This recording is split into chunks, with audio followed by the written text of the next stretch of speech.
αρρώστενες στην αρχαία Ελλάδα, ξέχνα χάπια και νοσοκομεία. Δες τι έκαναν τότε, βότανα με δύναμη.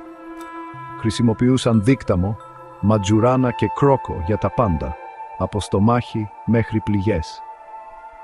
Εξορκισμοί και ξόρκια.